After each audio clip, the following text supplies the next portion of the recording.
Alhamdulillahi Rabbil Alamin, wassalat wassalamu ala nabiyyina Muhammadin wa ala alihi wa sahbihi ajma'in, amma ba'd.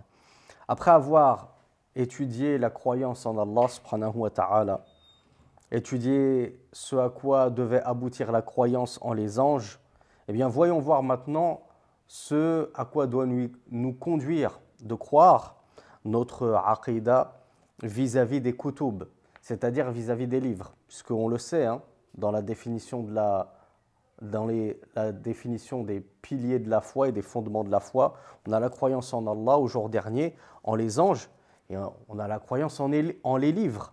Et on parle bien de livres au pluriel. Donc que nous dit le cheikh dans la question numéro 77, Hafiz rahmatullahi alayhi, lorsqu'il nous demande « Ma dalilul iman bil kutub » déjà c'est quoi la preuve, c'est quoi le dalil? Qu'on doit croire en des livres. On ne peut pas se suffire de croire uniquement au Coran, non, on doit croire en des livres. Premièrement, le cheikh répond en nous disant que les preuves, elles sont abondantes, elles sont nombreuses, qui prouvent qu'il y a plusieurs livres auxquels on doit croire. Minha qawluhu ta'ala ya ayyuhalladhina amanu aminu billahi wa rasulihi wal kitabi alladhi nazzala ala rasulihi wal kitabi alladhi anzala min qabl. Dans la sourate Les Femmes, An-Nisa, verset 136, Allah Azza wa Jal nous dit « Ô vous qui avez cru, croyez en Allah, en son messager, en le livre qu'il a fait descendre sur son messager et en le livre qu'il a fait descendre auparavant. » Donc déjà on voit qu'il n'y a pas qu'un seul livre, en l'occurrence le Coran, qu'il a fait descendre sur Mohammed, mais avant le Coran, Allah Azza wa Jal avait déjà au moins fait descendre un livre. Au moins, déjà il nous parle d'un livre auparavant, avant le Coran.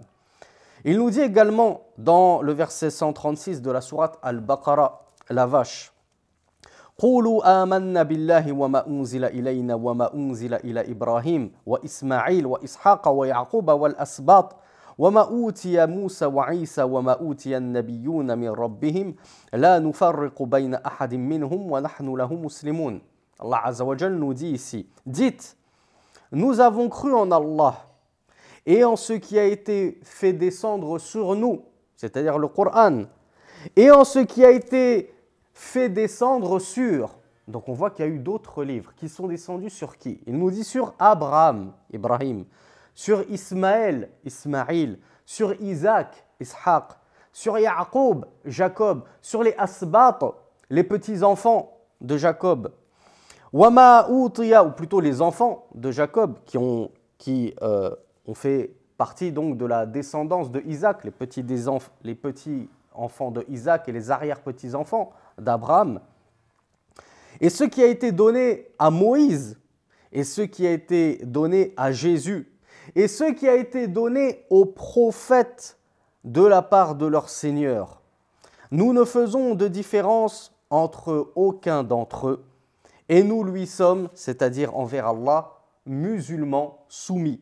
Donc déjà dans ce verset, Allah Azza wa Jal nous parle de beaucoup de choses. Il nous parle que ces nombreux prophètes, Abraham, Jacob, Isaac, Ismaël, etc., on leur a fait descendre quelque chose. Eux-mêmes ont reçu tantôt des livres, tantôt des feuillets. Moïse a reçu quelque chose, Jésus a reçu quelque chose. Donc on sait qu'on doit croire également, non pas uniquement le Coran, mais également ce qui a été descendu sur ces nobles prophètes d'Allah subhanahu wa ta'ala. Et les versets à ce sujet sont légion. وَيَكْفِي فِي ذَلِكَ قَوْلُهُ تَعَالَى وَقُلْ آمَنْتُ بِمَا أَنزَلَ اللَّهُ مِنْ كِتَابٍ. Et le cheikh nous dit, et il nous suffit, en termes de croyance, le verset 15 de la sourate Ash-Shura, la concertation, où Allah Azza wa Jal nous dit, et dit, j'ai cru en ce qu'Allah a fait descendre de livres. C'est-à-dire de manière indéfinie. Quand ici, la forme nakira, en langue arabe, elle est employée, tufidul umum, elle va retranscrire le sens de la généralité. Donc, c'est-à-dire, je crois en ce qu'Allah a fait descendre de livres, c'est-à-dire tous les livres en général qu'Allah Azza wa Jal a fait descendre. Même si je ne sais pas exactement lesquels sont-ils et sur qui ils ont été descendus et comment s'appelle le livre qu'aurait reçu, par exemple, Jésus, le livre qu'aurait reçu Moïse, je dois y croire. Mais on le verra malgré tout, à partir du moment où certains livres ont été mentionnés dans le Coran et qu'on a leur nom, on doit croire également que Jésus, il a reçu un livre, certes, mais on doit croire que son livre, il s'appelle ainsi. C'est l'objet de la question numéro 78. Le cheikh nous pose cette question perspicace et pertinente. Hal summiyat jami'ul kutubi fil Qur'an. On vient de voir que de très nombreux prophètes ont reçu des livres. Et donc, que nous devons croire en de très nombreux livres. Outre que le Coran, on doit croire que ces livres, ce sont des révélations d'Allah subhanahu wa ta'ala qu'il a fait descendre sur ses envoyés. Mais du coup, est-ce que tous ces livres ont été mentionnés dans le Coran, de sorte qu'on connaît leur nom à chacun, comme on connaît que le livre de Mohammed sallallahu alayhi wa sallam, ou plutôt le livre qui a été envoyé et descendu sur Mohammed sallallahu alayhi wa sallam, s'appelle le Coran.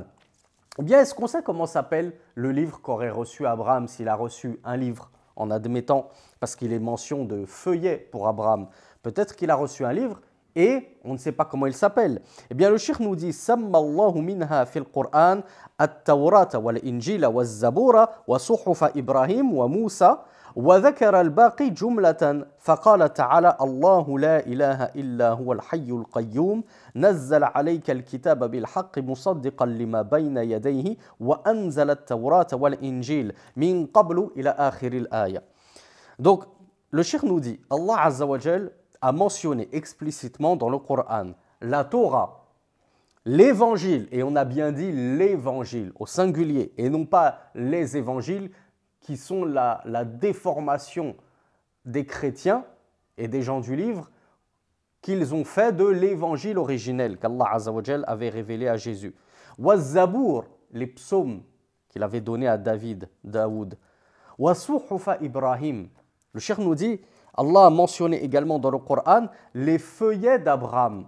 Il a donné à Abraham, Ibrahim, des feuillets. Il a également donné des feuillets à Moussa. Et comme nous le dit le cheikh Salih al-Husaymi, rahimahullah, ou hafidhahullah, l'opinion la plus juste, c'est que les feuillets de Moussa ne sont pas la Torah. Moussa a reçu la Torah, le livre, et il a reçu en outre des feuillets. Double révélation pour Moussa, alayhi salatu wassalam. Quant au reste des livres, ils n'ont pas été mentionnés explicitement dans le Coran, mais ils ont été mentionnés dans la parole d'Allah générale, donc verset numéro 2, 3 et 4 de la sourate Al-Imran, la famille de Imran, où Allah Azza wa Jal nous dit « Allah, il n'y a d'autre Dieu que lui, le vivant, celui qui subsiste par lui-même. Il a fait descendre sur toi le livre en toute vérité, afin de confirmer ou confirmant ce qui était avant lui. Et il a fait descendre la Torah et l'évangile auparavant. » Donc déjà, dans ces versets-là, Allah Azza wa Jal nous dit qu'avant le Coran, il avait déjà fait descendre des révélations. Parmi ces révélations, il y en a une qui s'appelle la Torah. Il y en a une qui s'appelle l'Évangile. Donc ça, ce sont des preuves du Coran auxquelles nous devons croire. On ne doit pas se contenter uniquement de croire en le Coran. On doit croire qu'Allah Azza wa Jal a bien et bien révélé d'autres livres avant le Coran, à d'autres prophètes auparavant. وقال تعالى وآتينا داوود زبورا. Dans le verset 163 de la sourate An-Nisa, les femmes, Allah Azza wa Jal nous dit « Et nous avons donné à David le Zabour, les psaumes. » وقال تعالى أم لم ينبأ بما في صحف موسى وإبراهيم الذي وفى. Dans la sourate An-Najm, l'étoile, versets 36 et 37, Allah Azza wa Jal nous dit n'a-t-il pas été informé des feuillets de Moïse ainsi que d'Abraham, celui qui s'est acquitté de son devoir. Donc ici, dans ces versets-là, Allah Azza wa Jal nous parle de feuillets, qui sont également des révélations qu'Allah subhanahu wa ta'ala a révélées. Et ces révélations sont, comme le Coran, on va le voir, la parole d'Allah subhanahu wa ta'ala, incréée. Et cette révélation, elle a fini par être retranscrite soit dans des livres comme la Torah, l'Évangile, le Coran, soit sous forme de feuillets, comme les feuillets d'Abraham et les feuillets de Moïse. Allah Azza wa Jal nous dit également dans le verset 25 de la sourate Al-Hadid, le fer, لقد أرسلنا رسلنا بالبينات وأنزلنا معهم الكتاب والميزان ليقوم الناس بالقسط. Certes, nous avons envoyé nos messagers avec les preuves éclatantes. Et nous avons fait descendre avec eux le livre et la balance, afin que les gens jugent en toute équité. فما ذكر الله منها تفصيلا وجب علينا الإيمان به تفصيلا. Le cheikh conclut et nous dit, ce qu'Allah Azza wa Jal a donc mentionné de manière détaillée, tel livre et tel livre, il en a détaillé les noms et à qui il les a donnés. Eh bien le cheikh nous dit, on doit donc ajouter foi en cela de manière détaillée. C'est-à-dire que de la même façon, de manière détaillée, nous croyons que Allah Azza wa Jal a envoyé et révélé la Torah à Moïse. Il a révélé l'évangile à Jésus. Il a révélé les psaumes à David. Il a révélé le Coran à Muhammad sallallahu alayhi wa sallam. Et il a révélé à Abraham et à Moïse des feuillets. On doit croire en tout cela parce que c'est mentionné clairement dans le Coran. وَمَا ذَكَرَ مِنْهَا إِجْمَالًا وَجَبَ عَلَيْنَا الْإِيمَانُ بِهِ إِجْمَالًا فنقول فيه ما أمر الله به ورسوله وقل آمنت بما أنزل الله من كتاب. Tandis que ce qu'Allah Azza wa Jalla a évoqué de manière générale, comme ça, et absolue, en nous disant qu'il a fait descendre des livres sur les prophètes antérieurs, eh bien on y croit de manière comme ça générale et absolue également. Et nous nous contentons de dire à ce sujet ce qu'Allah Azza wa Jal nous a révélé dans la sourate Ash-Shura, la concertation, le verset 15, et dit « J'ai cru en ce qu'Allah a fait descendre de livres ».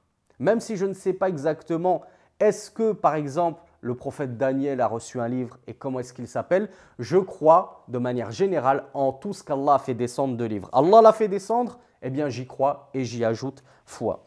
Certains savants, comme Cheikh Ibn Uthaymin, rahmahullah, on dit que tous les prophètes mentionnés dans le Coran sont des messagers. Parce qu'on sait qu'il y a une différence entre prophète et messager. Et tout messager a reçu un livre. Certes, tous les savants de la Sunna ne partagent pas cet avis, mais je tenais à vous partager cet avis du Cheikh Ibn Uthaymin, rahimahullah.